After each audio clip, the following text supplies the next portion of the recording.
Websiteclosers.com represents owners of businesses in the online industry.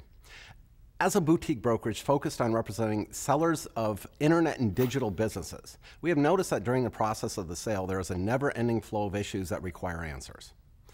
Today's discussion is going to be focused on questions that a seller can expect from a buyer so that he can be ready with the answers that make sense and impress upon the buyer the knowledge that you have in regards to your company.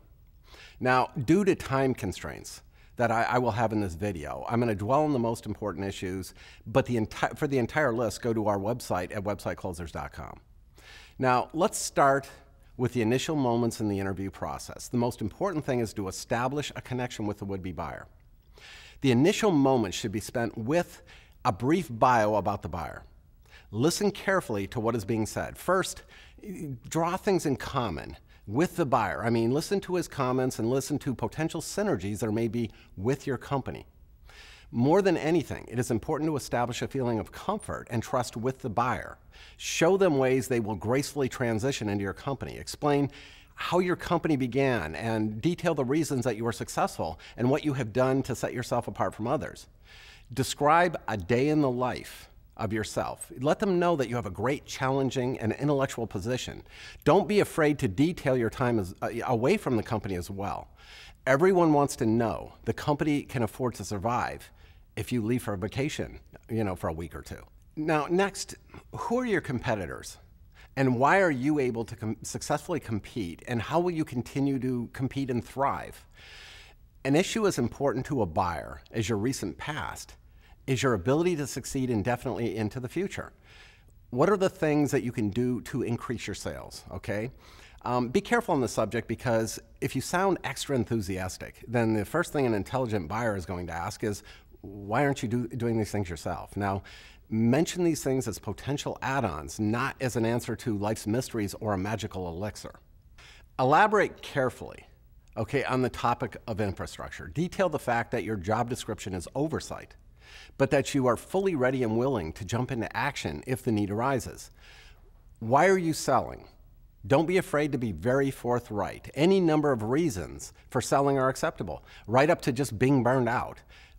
Discuss very specifically transition. Picture yourself in the shoes of the buyer and demonstrate a path from beginning to end in regards to the actual transition process. Help them to visualize it and feel that though it'll be challenging, there will be an ease to the process. Specifically deal with the issue of vendors and suppliers and how the accounts will migrate seamlessly to their new company. Okay, if there's any vendors that may not go seamlessly, be very clear about this and discuss the potential downside of that particular vendor. A smart buyer will find out everything during due diligence, so don't feel the need to sweep this or anything else under the rug. Let's put it on the table and deal with it, or any other issues. Because if you think about it, you don't want to potentially lose the deal during due diligence. Be careful about disclosing the names of your clients or vendors. You can talk about how many, what percentage they respectively represent, and the relative importance to your company, but be less than forthright about their identities. This is something that can be discovered during due diligence after we have an agreement on the table. Though the buyers in this sector are focused on the prospect of buying a company with an existing infrastructure and an existing cash flow, there are certain trade secrets that really should come later. Now, let's talk about key players. Certain employees can be considered critical to the success of your company. What is the likelihood that they will stay on post-acquisition? If they don't, how can this be handled? I mean, is there someone else in your company that can jump in? Is there a labor pool out in the marketplace that would be easy to draw on? If that were the case, I would suggest take out an ad, maybe on Craigslist, and see how many responses you get. That would be a great selling tool to ease the pressure on a buyer of a potential worst case scenario, is to show them that how many people are out there and waiting. Now, if the labor market is not conducive to finding a suitable replacement, then you need to consider offering your services in the event that the occurrence may come into play. In the end, make sure you are confident, forthcoming, and knowledgeable about all the representations you make. Don't be afraid to admit that you don't know an answer.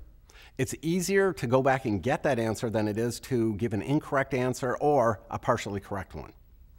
For more information about selling your company, check us out at websiteclosers.com or go to websiteclosers@youtube.com. Thank you for listening.